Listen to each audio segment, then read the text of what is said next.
Abaixa a cabeça, fecha os olhos. Senhor Deus Pai, te convidamos a tomar o teu lugar de honra aqui nessa reunião, principalmente nos nossos corações, Senhor.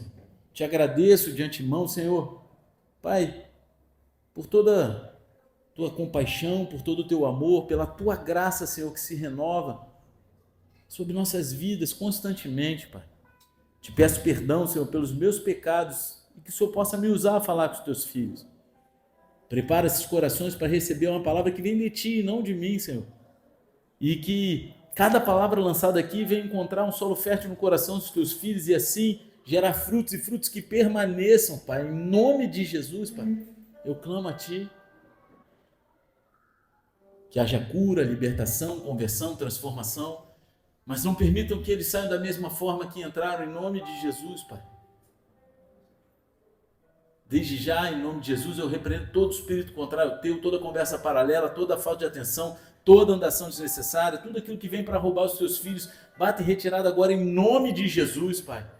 Mas pela tua misericórdia nós clamamos, conceda nos céus abertos e manifesta a tua glória nesse lugar. E quem crê nisso, diga amém. Glória a Deus. Hoje o bicho vai pegar, porque já começamos bem hoje, o culto aí. E eu vou trazer um tema um pouco difícil. As pessoas têm dificuldade, às vezes, de ouvir, de assimilar a mensagem do fim dos tempos. A mensagem da volta de Jesus, a mensagem do Apocalipse. O texto usado hoje não vai ser o Apocalipse. Amém? Mas o tema da pregação de hoje, do sermão de hoje, é a proximidade do fim, um chamado à vigilância e santidade. Porque a gente estava até conversando ontem, muitas pessoas estão se preparando fisicamente e é digno, junta comida, junta isso, junta aquilo. Cara, só que a maior preparação que Jesus nos chamou a fazer é a preparação espiritual. Nós vigiarmos e nos prepararmos para viver em santidade, para estarmos prontos para o grande dia. Que não adianta você ter um bunker, muitas comidas guardadas, um monte de coisa, se o teu coração estiver entregue às coisas que não vêm de Deus. Se sua lamparina não estiver acesa, meu querido, quando Jesus voltar, você pode ter 1 tonelada de comida que não vai adiantar nada. Você pode ter terras, comunidades e o que for, vai ficar tudo aí. Amém? Então, pedir para que você abra a palavra de Deus no Evangelho de Lucas, capítulo 21, versículo 25, em nome de Jesus. E eu quero ressaltar que eu não sou contra a pessoa que está se preparando não, tá? Juntando comida, juntando tudo isso. Eu assisto aí um pastor que eu gosto muito, Daniel Lopes, ele ensina até a fazer internet sem internet. Ele ensina. E o cara, ele propaga aí, tem um canal dele no YouTube, e eu acho digno, amém? Eu acho muito bom. Só que não adianta nada isso sem o outro, amém? É a mesma coisa que Jesus falou lá com os fariseus, que eles estavam lá exercendo a caridade, dando o dízimo do endro e do hortelã, mas eles não exerciam a caridade, amém? Então é para fazer um sem excluir o outro, amém? Então façam, amém? Todos acharam? Quem achou, dá um eita glória aí bem pentecostal. Quem não estiver achando, abre em qualquer lugar, faz aquela cara de que já achou e fala assim, meu Deus. Vamos lá. Haverá sinais no sol, na lua e nas estrelas, sobre a terra, angústia entre as nações, em perplexidade por causa do bramido do mar e das ondas. Haverá pessoas que desmaiarão de terror e pela expectativa das coisas que sobrevirão ao mundo, pois os poderes dos céus serão abalados. Então verão o Filho do Homem vindo numa nuvem, com poder e grande glória. Ora, quando essas coisas começarem a acontecer, levantem-se e fiquem de cabeça erguida, porque a redenção de vocês se aproxima. Amém? Hoje a gente vai meditar sobre um tema que traz temor, esperança e renovação à nossa fé. Tudo isso ao mesmo tempo, que é o retorno de Jesus e os sinais dos tempos. Deus, ele nos deixou claro que a volta do seu Filho, ela será precedida por acontecimentos que nos despertam e nos chamam a estar em santidade e vigilância. São os sinais que vão acompanhar, que vão preceder todo esse grande evento que todo cristão aguarda com um coração ansioso. Tem uns que não, né?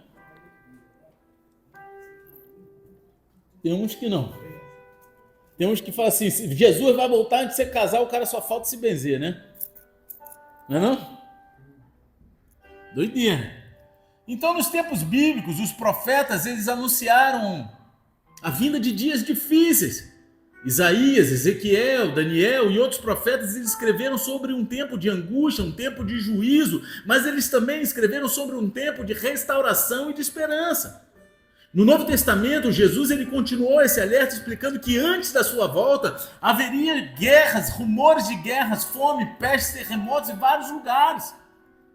Está lá em Mateus 24, 6, 7. E essas profecias elas foram dadas em um contexto de sofrimento. O povo de Deus ele enfrentava tribulações, ele vivia sob governos opressivos, assim como nós vemos hoje em muitos países ao redor do mundo. Você não precisa ir longe, se você der uma pesquisada no Google hoje em dia, está tudo muito próximo para a gente entender o contexto das coisas. E ainda que para os discípulos e para os judeus daquele tempo fosse difícil imaginar os detalhes do fim, eles viviam com a expectativa genuína. E é algo que a gente precisa retomar nos dias de hoje. É algo que a gente deveria, como cristão, retomar em nossos corações para viver nos dias de hoje. Não para você se tornar um louco apocalíptico por aí, pregando o juízo de Deus para as pessoas, mas você entender o que você precisa mudar em você para que você esteja preparado para esse momento. E hoje, a gente olha ao redor e a gente vê um cenário que parece cumprir esses sinais, não é verdade? Quem está acompanhando aí os sinais? A tecnologia, ela avançou muito, a gente não está no momento comum da história. Mas com ela, o som sumiu. Com ela a gente vê, com o avanço da tecnologia, a gente vê a propagação do mal de maneira que a gente nunca viu antes. Em qualquer lugar do mundo, os noticiários mostram um cenário de inquietação, de violência, de corrupção. E isso eu estou falando dos sinais tecnológicos. A gente vê aí chips que estão colocando já. Né? Não vou falar, não preciso falar o nome, né? Vocês já sabem. Você vê o cenário geopolítico mudou com uma eleição lá nos Estados Unidos. Você vê a profecia de Isaías se cumprindo, com rios passando em meio ao deserto. Neve, essa semana nevou no deserto, na Arábia Saudita. Quem viu isso aí? Os caras não sabem nem explicar como. Poder dos céus serão abalados. Está escrito, Lucas. Poder dos céus serão abalados.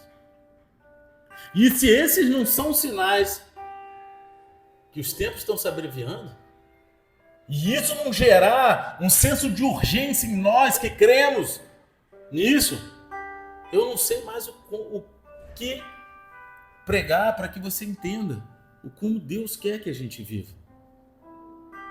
Os sinais dos tempos que a gente observa ao nosso redor, tais como os desastres naturais, conflitos incessantes e a recente pandemia. Está recente, parece que foi há um século atrás, parece que foi uma década, mas foi 4 anos atrás. Há 4 anos atrás, nesse momento, a gente estava começando a ter um pouco mais de liberdade. Que foi em agosto, né? Que liberaram as coisas. A gente estava começando a voltar a deslumbrar uma liberdade. E isso tudo nos revela com clareza o cumprimento das profecias bíblicas. Esses eventos são como um alerta divino, um eco das palavras de Jesus sobre os últimos dias em Mateus 24, versículos 6 e 7, que diz: vocês ouvirão falar de guerras e rumores de guerra, porque nação se levantará contra nação e reino contra reino, e haverá fomes e terremotos em vários lugares. Cara, abre parênteses aqui, porque muitos pensam assim: a guerra sempre teve desde o início dos tempos. Sim. Terremoto sempre teve desde o início dos tempos. Sim. Só que se você fizer um estudo muito básico, você vai ver que no último 100 anos, porque as pessoas pensam em guerras como Primeira, Segunda, Terceira Guerra Mundial, só que houve mais guerra na humanidade nos últimos 100 anos do que houve no resto de toda a humanidade. Houve mais tremores de terra nos últimos 100 anos do que em todo o resto do tempo da humanidade. Vocês sabiam disso? Será que não está se apertando aí os sinais? Está ficando mais intenso ou não? E como a gente tem reagido a essa verdade? Esses eventos, eles não apenas evidenciam a fragilidade da nossa condição humana, mas também revelam a veracidade das Escrituras, mostrando que a palavra de Deus ela permanece viva e atual. São coisas que foram escritas há mais de 2000 anos atrás, há 2000 anos atrás algumas coisas, outras dos profetas, põe tempo nisso. E está lá, está registrado. Hoje, a gente vive num cenário de crescente crise moral e espiritual. Eu vou falar coisas pesadas aqui hoje. Vocês querem que fale? Vou falar, não, vocês não querem não. As pessoas falam assim,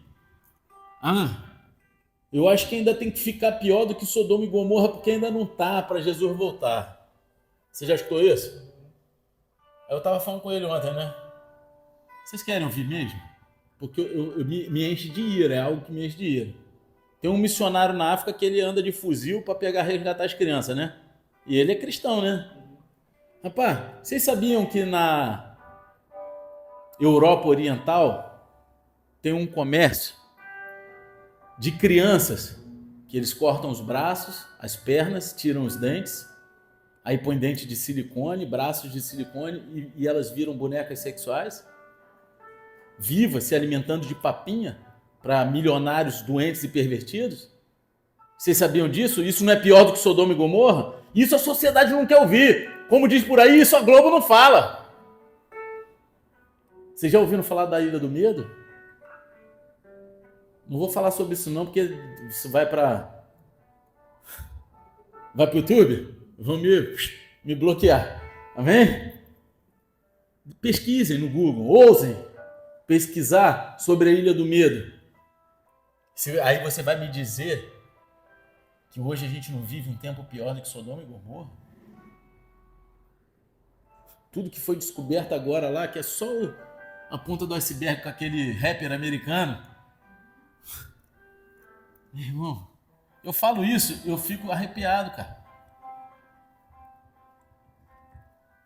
A crise moral no mundo já atingiu níveis estratosféricos e a gente vive no nosso mundinho sem se atentar a essa realidade. O esfriamento do amor, o aumento da iniquidade são aspectos profundamente mencionados por Jesus em Mateus. E quando a gente fala disso, eu não estou falando do mundo, porque o mundo ele é iníquo. Mas a iniquidade entrou dentro da igreja. E tem sido normal na maioria das vezes. Aquilo que é vil, aquilo que é abominável aos olhos de Deus, tem sido tratado como algo comum no nosso meio. No meio evangélico, no meio da igreja. E eu não estou aqui para pregar contra a igreja, eu estou para pregar para que a gente entenda que a gente tem que transformar o nosso coração e viver com o temor e o senso da urgência necessária.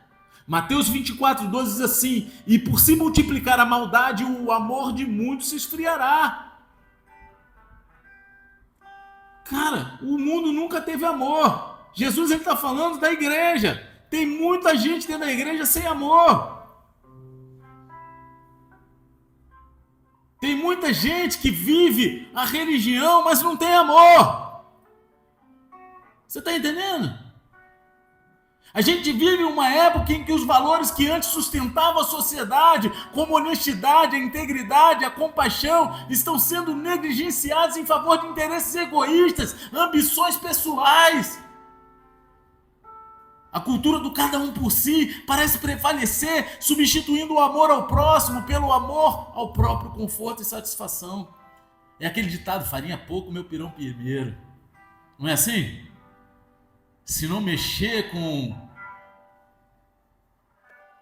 minha rotina, se não mexer com a minha zona de conforto, aí eu participo. Estava falando com ele aqui, a gente fala sobre evangelismo, meu irmão, pode ser igreja de 5 mil ou de 100 membros. são 10 que aparecem, 5 que aparecem. Há um tempo atrás a igreja aqui estava lotada de pessoas. Eu fiz um congresso de evangelismo aqui, trouxe uma equipe do Rio de Janeiro para fazer treinamento.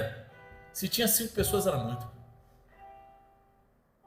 Tinha mais gente na equipe para dar o treinamento do que tinha aqui na igreja de gente, membro. Aí sabe qual é a desculpa? Eu não tenho chamado de evangelista. Não, mas você tem uma obrigação sobre a tua vida se tu é cristão, porque Jesus ele não te pediu, ele não falou se possível for, ele falou ide, é imperativo, vai e prega o evangelho, isso é evangelizar para mim, não é?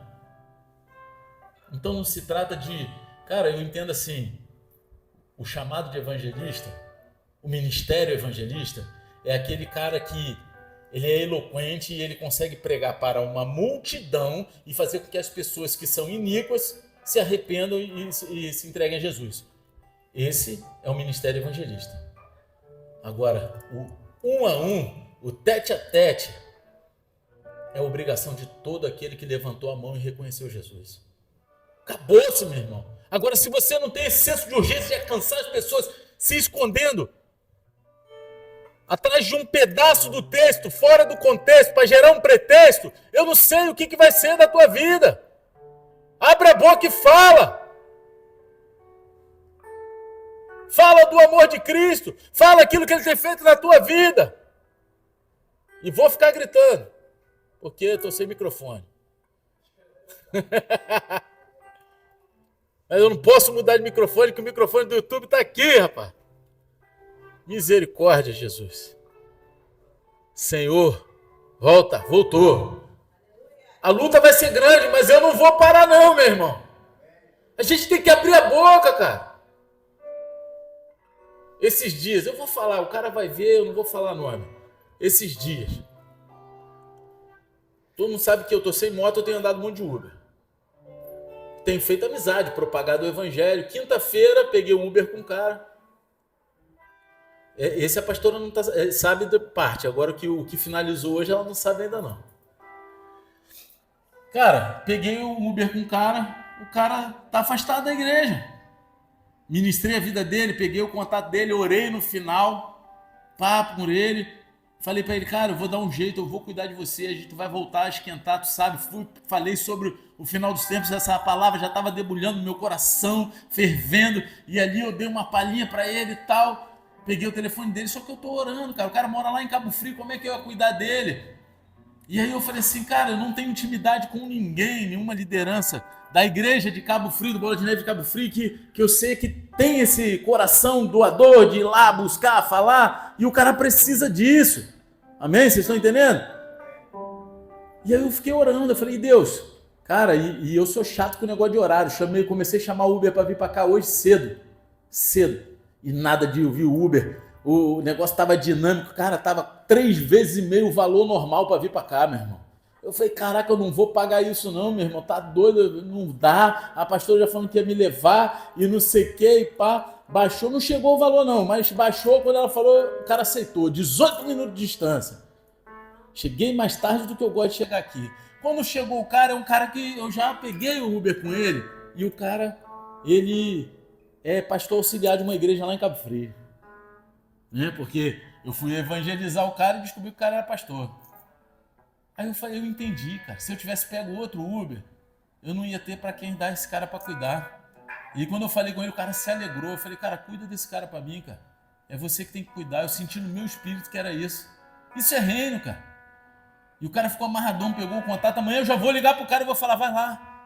Cara, abram a boca, falem, ousem falar do amor de Cristo, ousem falar das restaurações que Deus já fez em você, na tua vida, naqueles que estão ao teu redor.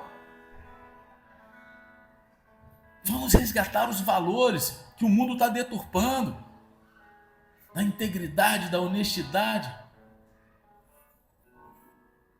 Esse afastamento dos valores cristãos, ele se reflete na ridicularização da fé, cara. Onde a busca pela verdade e pela santidade é vista por muitos como algo desatualizado, ou algo, cara, você é muito radical. Tem crente falando que a Bíblia precisa ser reescrita. Vocês já ouviram isso? Tem um pastor herege lá em São Paulo que eu não vou nem falar o nome dele. Se fosse no mundo eu cuspia no chão, né? Para falar o nome, não tinha isso? Não tinha? Quem era de escola fazia esses negócios? Né?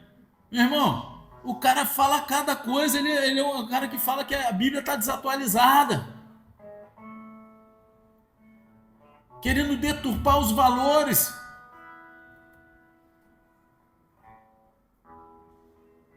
Onde que a Bíblia está desatualizada?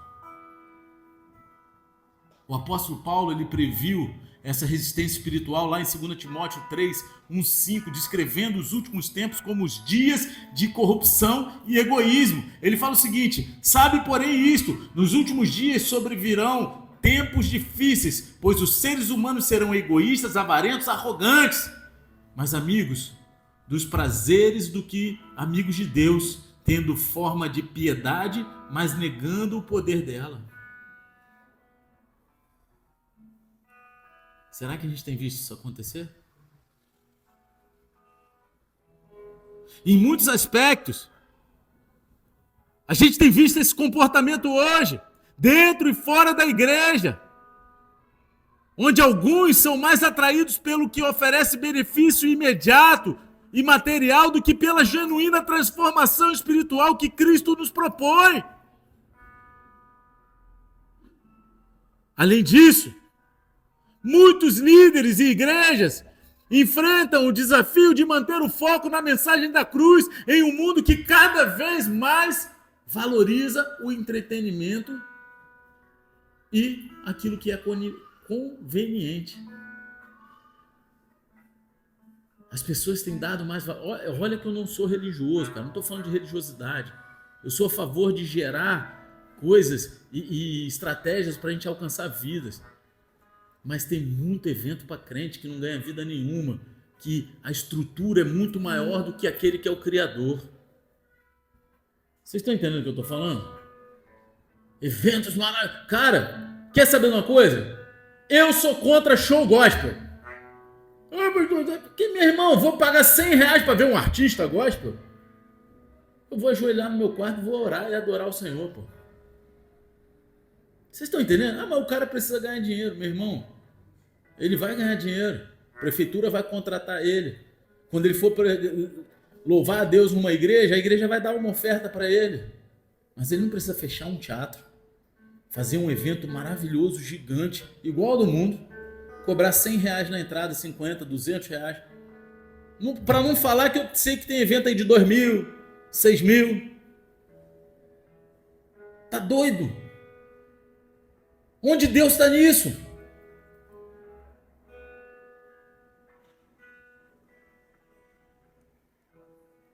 Isso é triste, cara.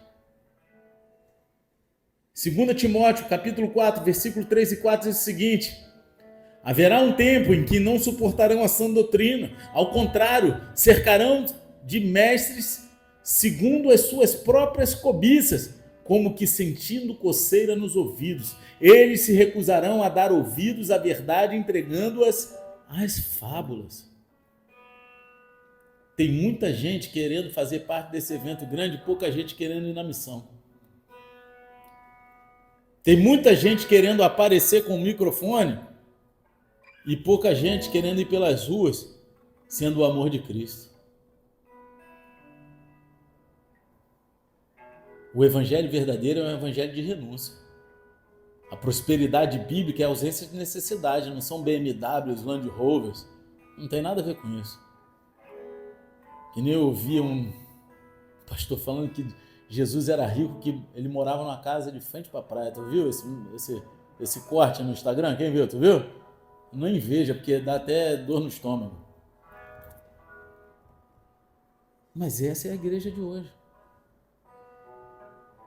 Essas tendências, infelizmente, elas podem ser observadas em igrejas que têm buscado agradar aos homens mais do que a Deus. Se desviam do evangelho puro e da pregação da cruz. Eu não fico pregando aqui, cara, não estou falando bem de mim, eu sou falho, eu comecei o culto pedindo perdão para vocês, mas eu não vim aqui para pregar algo para ser bom para mim.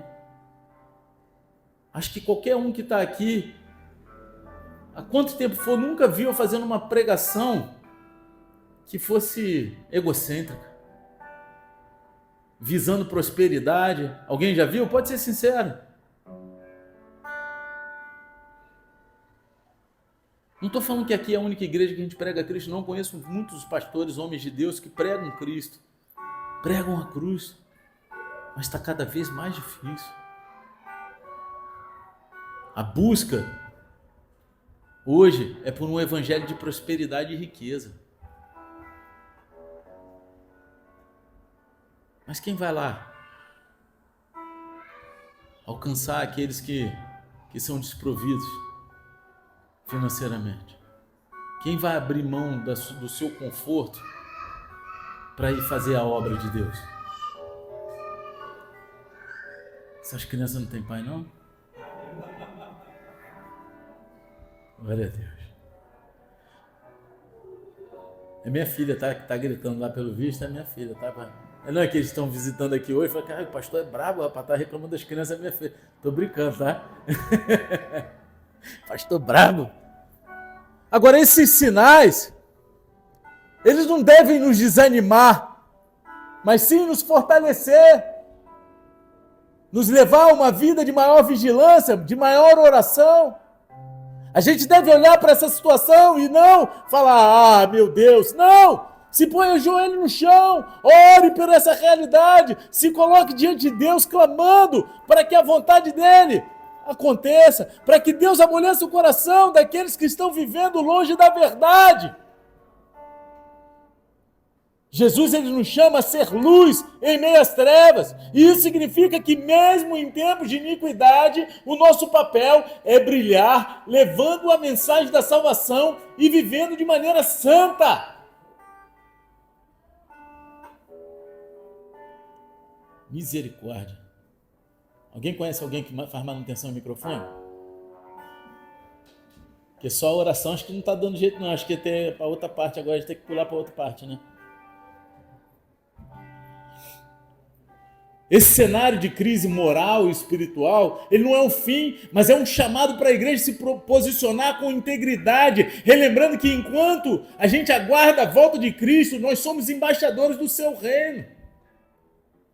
Então, quando a gente olha para esses sinais e para a crise espiritual do mundo, nós somos desafiados a nos comprometer ainda mais com a nossa fé e permanecer firmes na palavra de Deus e a buscar em tudo sermos exemplos de uma vida transformada. Exemplo de uma vida transformada. Aí entra isso, ó, a gente vai irar, a vontade vai ser de dar, né? Que aí no outro dia falar, pô, pastor, estava falando tão bem, falou isso, não deu para fazer o corte. Cara, mas às vezes vai dar vontade de quebrar o pescocinho de um, vai, mas tu não vai quebrar, porque a tua vida está transformada. Às vezes as palavras vão vir até aqui, ó, mas aí tu vai engolir. Se quiser, pega até um gole d'água para ajudar a engolir melhor. Porque a nossa vida foi transformada. E a gente vai escolher viver aquilo que Cristo quer que a gente viva e não a nossa vontade. A nossa vontade é falha, é de pecado, de iniquidade, de coisas ruins. Mas quando a gente escolhe viver a transformação de Cristo, a gente gera frutos. E diante de tudo isso, o que Deus espera de cada um de nós? Jesus, ele foi claro, vigiai e orai para que não entreis em tentação. Tem muito crente que pega esse versículo, vigiar e orar, e fica vigiando a vida dos irmãos, né?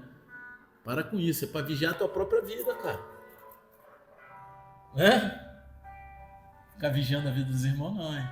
Vigiar é estar num contexto de atenção, é você estar atento, é manter os seus olhos, o seu coração em Jesus, que é o nosso Salvador. E a oração é o nosso sustento espiritual para a gente resistir ao mal que se multiplica ao nosso redor. A santidade e a vigilância são duas colunas essenciais da vida cristã, e especialmente em tempos de turbulência espiritual. Quando Jesus ele nos exorta a vigiar e orar, ele nos chama a uma postura de atenção e comunhão com Deus, como um soldado que está sempre em alerta. Sabe aquele soldado que está tirando guarda? Sabe? É assim que a gente tem que estar. Vigilante. Vigiar significa não apenas estar atento às influências externas, mas também examinar constantemente o nosso próprio coração, as nossas atitudes, para que a gente não seja dominado pelo pecado, meu querido. Porque para a gente ser dominado pelo pecado é muito fácil. E aí depois vem um demônio chamado Exu nada a ver, que a gente vacila, aí depois a gente quer justificar o nosso vacilo. Pô, pastor, nada a ver. Nada a ver, né? Lá em São Pedro Aldeia não tem essa galera não, tem? Aqui também não, só no Mundo Marvel. No Mundo Marvel tem uma igreja lá, rapaz, que a galera é braba, rapaz. E aí entra, porque a pessoa dá vazão e depois ela quer justificar a vacilação dela. O apóstolo Pedro, ele reforça essa ideia em 1 Pedro capítulo 5, versículo 8, onde ele nos diz o seguinte: sejam sóbrios e vigilantes, o diabo, o inimigo de vocês, anda em derredor como um leão que ruge procurando alguém para devorar. E aí eu já falei isso aqui milhões de vezes, cara, busca na ilustração que foi usada aqui, o contexto real disso aqui, cara. Vocês já viram? Quem já viu aí National Geographic? Já viram o leão atrás da... como é que é o coletivo de Gnu? Manada? Não é manada, não. Ah, sei lá, o coletivo de Gnu. Rapaz, ele vai atrás dos Gnu lá, né? É? Então é nas manadas de Gnu. Aí ele vai atrás lá, né? O leão. Fica um monte de leão lá, espreita. Aí eles não chegam perto, não. Eles ficam ao longe, observando. Aí nasce o Gnuzinho. O Gnuzinho tem 5 a 10 minutos para aprender a andar e caminhar com a galera, que senão ele fica para trás e morre. Então o que o leão fica fazendo? Os leões, eles ficam em volta, esperando que um fique doente, ou que algum que nasceu agora não consiga andar e acompanhar a manada, para que aí sim ele vai lá covardemente e ataca aquele que está indefeso. Aí sabe quando você está magoadinho com o pastor, com a tua igreja, e você escolhe viver Cristo em casa? A igreja sou eu. É isso aí que o leão está doido para devorar, meu irmão. Porque você sozinho, você está fragilizado.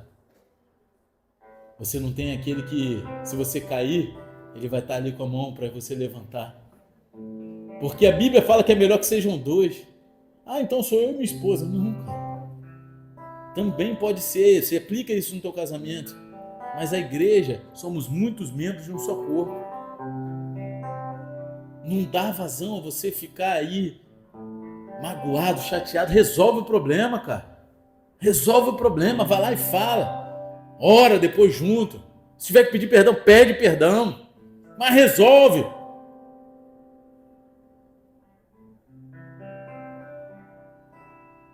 Não desiste das coisas fáceis, não, cara. Das coisas facilmente, entendeu? Que hoje a geração tem... Ah, deu problema aqui, é melhor fazer outro caminho. Cara, se aqueles desbravadores que descobriram o Brasil, os caras que fizeram as coisas até chegar o dia de hoje fossem assim, hoje a gente não estava aqui. Ah, não, tá muito difícil. Pô, imagina atravessar um oceano com a caravela daquela. Primeira tempestade, não, vou voltar para casa. Vou por causa da minha mãe. Para com isso, cara. Se tu tá com uma galera, tá no meio da tempestade, permanece na tempestade, de mão dada, ninguém solta ninguém, vamos até o final junto, meu irmão. Até depois do fim. Isso é unidade. Para que ninguém seja devorado pelo leão que está ao redor, meu. Que é muito mais fácil. Deu problema aqui, eu vou para outra ali que aos meus olhos parece perfeito, porque está longe. Por isso que tem um monte de gente que acaba com o casamento, sabe? Tem marido que olha pra mulher que tá lá querendo destruir o casamento dele. Pô, aí, aquela lá só me elogia. Junta teus trapos e vai morar com ela pra ver se ela não vai te perturbar igual a tua esposa. Vai ser igualzinho, meu irmão. Vocês estão rindo, né? Mas tem o contrário também. Se a mulher às vezes olha pro cara, pô, esse cara é um traste, vai chegar o outro, vai estar lá. O cara vai ter aquela cadeira que ele põe as camisas que estão sujas o suficiente para não voltar pro armário, mas tá limpa demais para não lavar. Tá ligado? E tem uma regra. Aquelas roupas ali, elas têm a validade de 7 dias, é pra semana, cara. Não é isso? É, Carlos, não é verdade isso? Não adianta. Porque a grama do vizinho é sempre mais verde. A igreja do vizinho é sempre mais legal. O pastor da internet, ele é mais top. Você tá entendendo? A vigilância, ela envolve estar consciente com as armadilhas espirituais e das tentações que surgem ao longo da nossa caminhada. E muitas vezes elas vão surgir de forma sutil. Em um mundo onde a distração está sempre à nossa porta. E é fácil, quando isso acontece, a gente perder o foco em Jesus e permitir que coisas secundárias assumam o primeiro lugar em nossas vidas. A gente permite que as coisas da vida venham tomando o lugar daquilo que era para ser ocupado por Jesus. A oração, por outro lado, é aquilo que fortalece o nosso espírito, nos aproxima de Deus. Em Efésios 6,18, Paulo nos lembra a importância da oração contínua, quando ele fala o seguinte: com toda a oração e súplica, orando em todo o tempo no Espírito, e para isso vigiando com toda a perseverança e súplica por todos os santos. A oração, ela é o meio pelo qual mantemos uma conexão viva e constante com Deus. É uma prática que nos ajuda a discernir as orientações que vêm dos céus e nos dá a força para vencer o pecado e as provações. A santidade, ela é central para a nossa comunhão com Deus. Em Hebreus 12,14 a gente lê o seguinte: esforcem-se para viver em paz com todos e para serem santos. Sem santidade ninguém verá o Senhor. Cara, quando ele chega aqui, o escritor de Hebreus fala assim: esforcem-se para viver em paz com todos. É porque não vai ser fácil, meu irmão. Tem uns abençoados que vão querer tirar a tua paz. Tu vai querer, meu irmão, mas segura a onda. Ora, fala. Respira fundo. Se não tiver jeito, é tu dar uma cotovelada apostólica. Eu tô brincando, tá? Não faz isso não. Mas se for em nome de Jesus, pode? Pode não. É, dá. Uma vez eu vi um vídeo, mas não vou falar isso não. Tinha uns caras antigamente, não tinha internet, né? Essa internet igual hoje. Aquela internet que acho que pode entrar fazer aquele barulhinho, sabe, de escada? Que aí todo mundo tinha que parar de usar o telefone para você usar a internet. E aí tu era rico, tu tinha 2 linhas em casa, uma para usar só para internet e outra para falar no telefone, não era isso? E aí tinha uns caras num canal de televisão que eles faziam várias loucuras, tipo essas pegadinhas, acho que os caras sinistros, faziam um monte de besteira. Aí lá nos Estados Unidos isso, aí eles se vestiram de capeta. Tinha um anãozinho vestido de capeta, o outro vestido de capeta, todo mundo lá, e foram pra frente de uma igreja até brasileira, tá? Uma igreja, não vou falar o nome. A igreja lá, pai, foram pra igreja com um papel escrito: nós não somos tão maus assim, por que vocês falam mal da gente? Por que vocês querem não sei o que e tal? Aí vieram 2 obreiros, né? Pô, camisa branca, gravata, calça social branca. Aí foram pedindo amor, mas que é obreiro americano, né, meu irmão? A água lá dos Estados Unidos é diferente, né? Os caras ficam bombados naturalmente. Aí os caras fortão, meu irmão, chegaram: ó, meu irmão, dá pra vocês saírem daqui, vocês estão atrapalhando. Ah, qual é? E não sei o que, o anãozinho perturbando, batendo com a placa, indo pra um lado pro outro, meu irmão. Os caras saíram da graça e começaram a bater em nome de Jesus. Ah, in the name of Jesus! In the name of Jesus! Pô, na época que eu vi isso, eu não era crente, eu ri pra caramba. Hoje em dia, cara, o cara saiu da graça, né? E ele tentou amenizar o problema que ele arrumou lá. Ele bateu em nome de Jesus. Mas foi no diabo, tá bom, né? Não sei. Mas você tá entendendo? A gente tem que matar a nossa carne, cara. Esse convite à santidade é para a gente separar das práticas do mundo, dedicando a nossa vida completamente a agradar a Deus em tudo aquilo que a gente faz. É uma vida de obediência que não vem apenas do esforço humano, mas de um coração que se rende à ação transformadora do Espírito Santo, permitindo que Ele nos molde à imagem de Cristo. Além disso, Jesus ele nos alerta, lá em Mateus 24:42, para a gente estar preparado para a sua volta. Quando ele fala assim: portanto vigiem, porque vocês não sabem em que dia o seu Senhor virá. Esse chamado à vigilância, ela tem uma dimensão escatológica, meu querido. Nós somos desafiados a viver de uma forma que a qualquer momento a gente esteja pronto para encontrar o Senhor. Vocês já viram como é que são os jovens lá em Israel?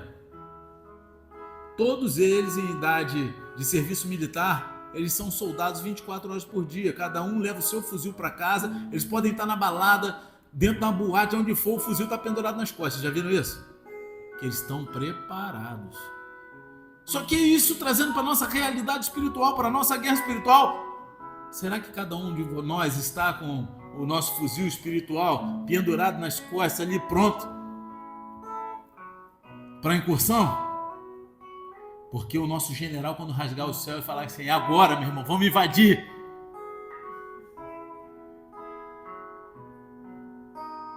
Não é isso? Tu tá com ele pesadão ali?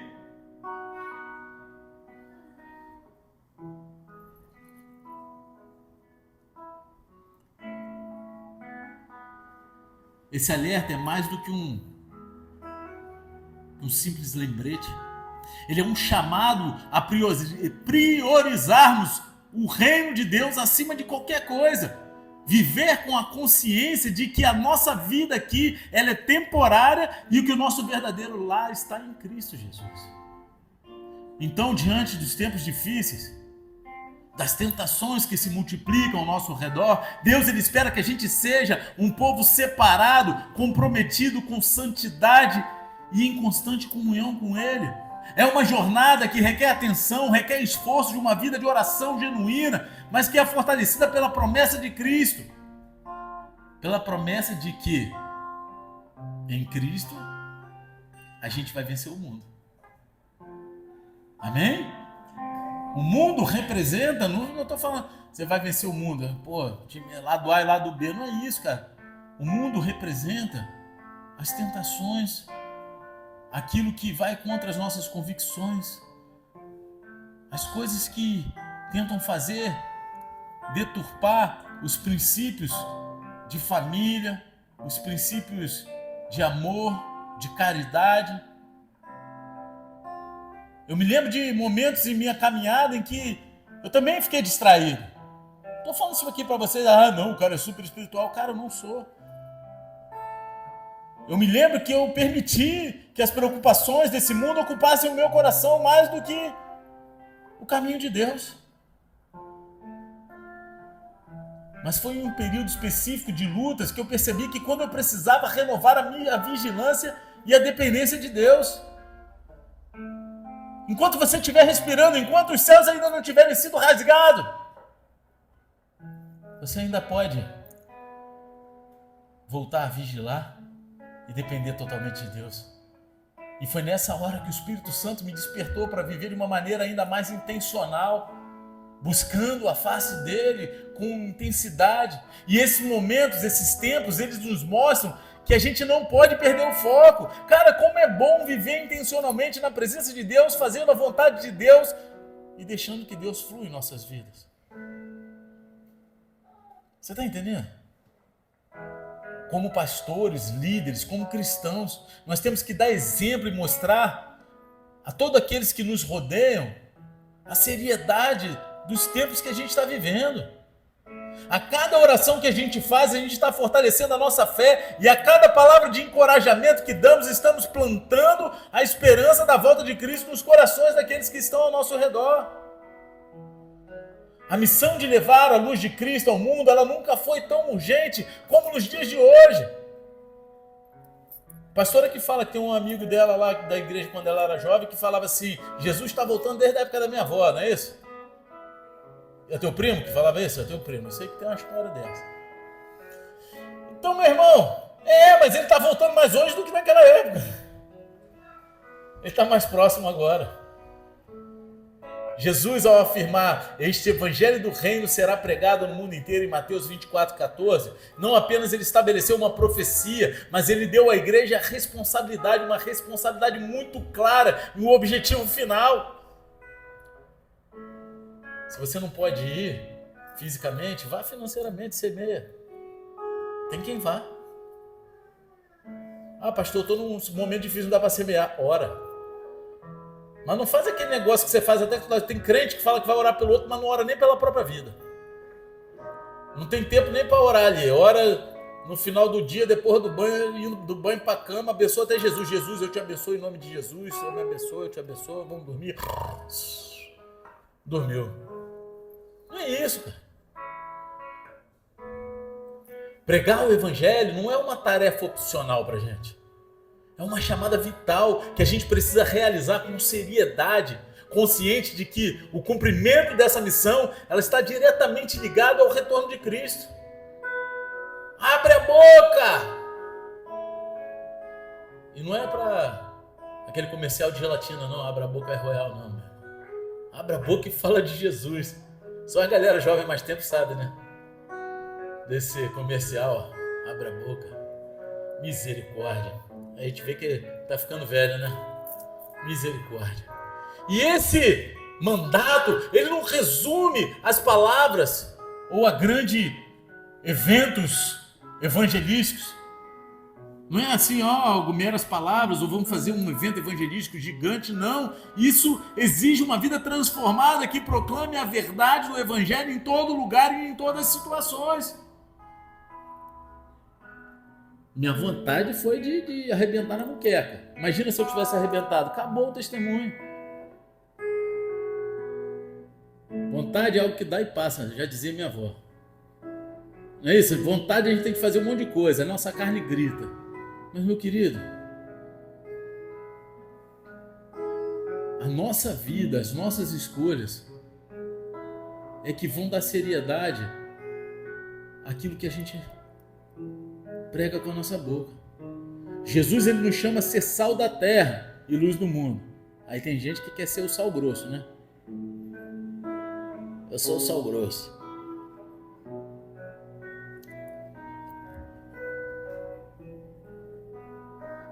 Mas isso significa que cada aspecto da nossa vida deve refletir a mensagem de Cristo. Em nossos lares, as nossas atitudes devem ser testemunhar o amor e a graça de Deus. Em nossos locais de trabalho, a nossa integridade e ética precisam revelar o caráter de Cristo. As pessoas devem olhar para você e entender o caráter de Cristo na tua vida sem você precisar falar que você é crente, sem você precisar falar que você é cristão. E eu já contei uma história aqui, mas não vou contar de novo não, porque teve uma época que a gente alugava carro para Uber, né? E aí tinha um cara que alugava o nosso carro, que já chegou dizendo que era crente. E tinha um cara que nunca falou nada. O cara que falou que era crente, meu irmão, ele destruiu o carro, não pagava em dia, arrumava um monte de problema. Ou seja, ele deu carteirada para dizer que ele era idôneo de algo que ele não vivia. Mau testemunho. O outro que não falou nada era pastor, meu irmão. O cara pagava em dia, o carro estava tinindo, era top. Foi o melhor cara que a gente lidou com ele, não foi, meu? E como é que eu soube que ele era pastor? Rede social, meu irmão. Fazer uma pesquisa rápida, papai olhou que o cara era pastor. O cara nunca abriu a boca para falar, mas a atitude dele demonstrava o amor, o caráter de Cristo. Enquanto o outro, ele não tinha atitude, não tinha caráter, ele só tinha carteirada. Ele mostrava, não, eu sou cristão.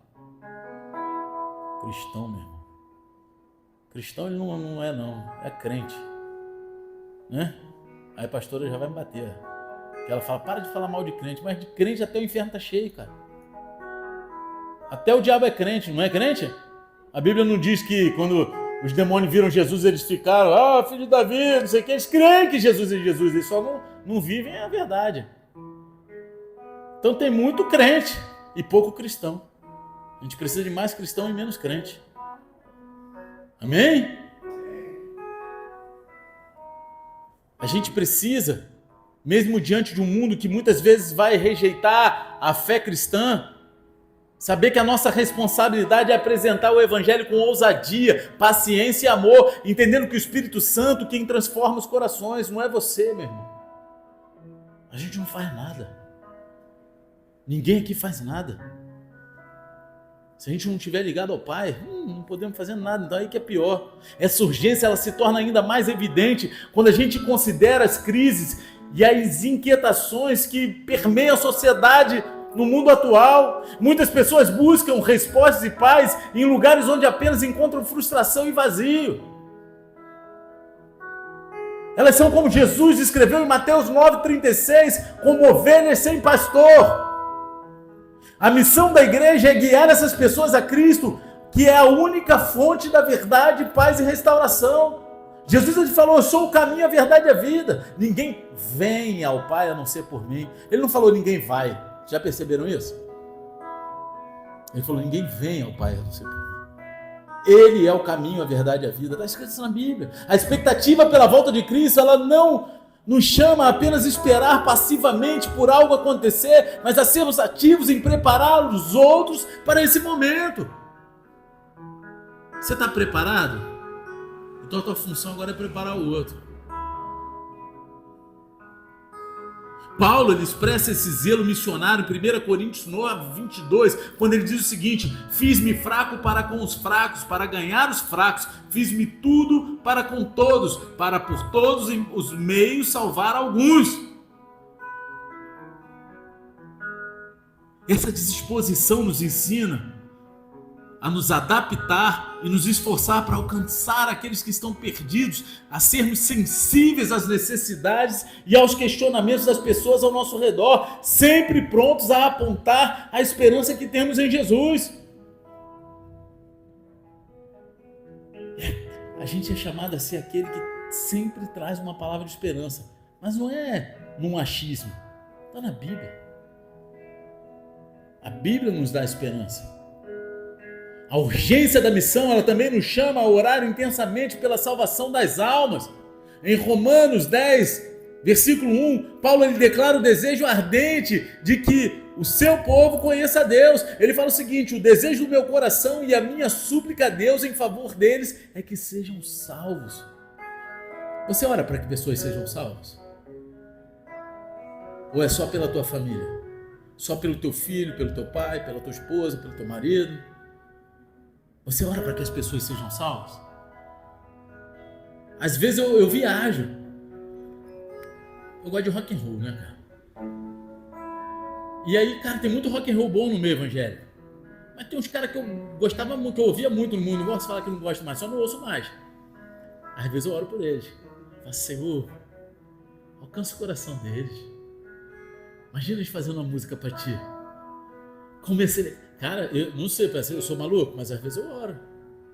Eu peço. Não sou esse, eu dei um exemplo assim muito bobo, mas cara, é a gente olhar. Seja ousado. Seja ousado.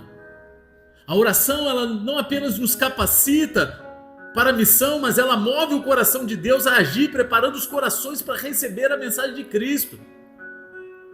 Às vezes você está olhando para uma pessoa que você fala, cara, esse cara tinha que ser salvo. Mas você não tem oportunidade de chegar nessa pessoa. Ora pelo coração e para que Deus levante alguém que fale de uma forma que alcance aquele coração. É assim que eu oro. Porque às vezes eu não vou conseguir chegar. Orar por aqueles que ainda não conhecem Jesus, ele nos aproxima mais do coração do Pai, que deseja que todos sejam salvos e cheguem ao conhecimento da verdade. Está lá em 1 Timóteo 2,4. Ele deseja que todos sejam salvos, todos. E aí? Infelizmente, a Bíblia me leva a crer que 50% da igreja que vai, 50% fica. Amém? Então vamos aumentar esse número aí dos 50%, porque 50% de 100 é 50, 50% de 1.000 é 500, 50% de 100 mil é 50 mil. Então vamos ganhar mais vidas, cara. A nossa missão é pregar, é viver e orar com uma paixão inabalável, sabendo que o tempo é curto e que Cristo está às portas, que a gente possa viver com essa urgência em nosso coração, cumprindo o nosso papel como embaixadores de Cristo, para que o mundo veja em nós a luz da glória de Deus e ele seja transformado pela esperança do Evangelho.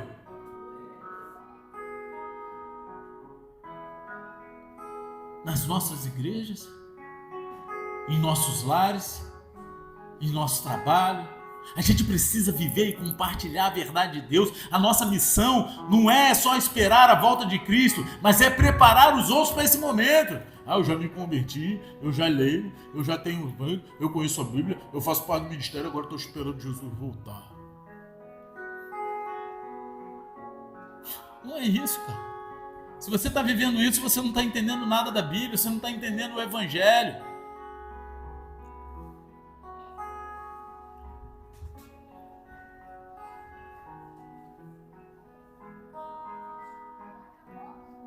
A gente precisa ajudar as pessoas a entenderem que a verdadeira paz, a verdadeira resposta para as crises, o verdadeiro alívio, eles estão em Jesus Cristo, que Ele está voltando para buscar a sua igreja. O tempo está chegando. Olhem os sinais. Eu poderia aqui começar a falar vários sinais, eu não sei, tem pessoas que passam mal com esse assunto e eu não quero fazer isso com vocês. Mas pesquisem o que está acontecendo no cenário mundial. Comparem com tudo aquilo que está escrito na Bíblia. Entendam o momento. É momento de urgência, não de desespero, mas sim de santidade. Buscar a paz de Cristo, sendo vigilante, orando e amando. Vocês estão entendendo? Fica de pé, fecha os olhos e abaixa a tua cabeça em nome de Jesus. Jesus, Ele está muito próximo. E Ele nos diz, ergam a cabeça porque a redenção de vocês se aproxima. E isso não deveria ser motivo de medo, mas de esperança. A gente precisa viver cada dia com o coração aquecido pela presença de Deus, aguardando a sua volta com alegria, santidade e compromisso. E hoje, se você sente que não está pronto, que você precisa renovar a sua aliança com Deus, ou que você precisa de mais coragem para testemunhar, esse é o momento, meu querido. O momento é agora. A gente não tem mais tempo para perder. O nosso Senhor está às portas e Ele virá e não tardará. Se você sente o peso dessa mensagem e sabe que você precisa alinhar a sua vida com Cristo, vem agora. Sai do teu lugar, vamos juntos orar e renovar o nosso compromisso, porque o tempo é curto e a nossa missão é grande.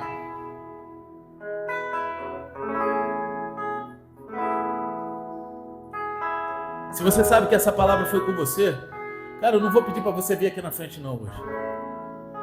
Se você sabe que você precisa mudar o teu foco em várias áreas da tua vida, que você precisa de mais e mais e mais,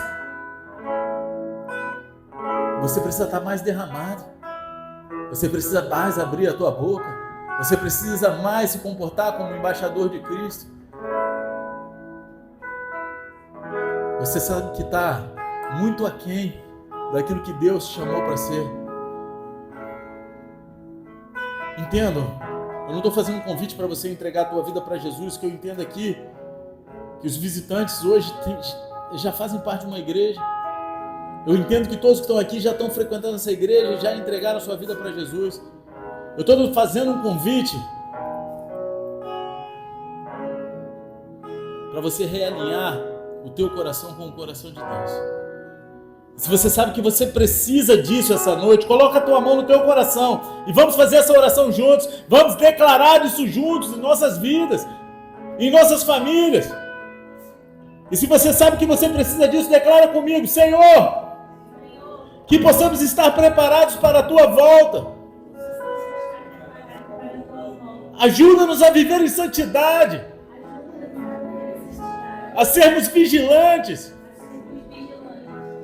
e anunciarmos a tua verdade a este mundo. Aumenta a nossa fé e enche os nossos corações com a esperança da tua redenção. que sejamos uma igreja pronta para o teu retorno. Em nome de Jesus. Amém e amém. Aplaude Jesus, pois Ele é Deus. E viva essa verdade. Que Deus possa restabelecer um novo tempo na presença dEle. Que você possa amar as pessoas ao teu redor e viver como quem aponta para Cristo, com o teu caráter ilibado. Que todos possam ver a essência de Jesus sem você precisar falar que você é cristão, ou evangélico, ou crente. Mas que essa verdade, ela venha explodir numa realidade de transformação que começa dentro de você e alcança aqueles que estão ao teu redor. Em nome de Jesus, se você crê nisso, aplauda Ele, pois Ele é Deus. Aleluia, Senhor.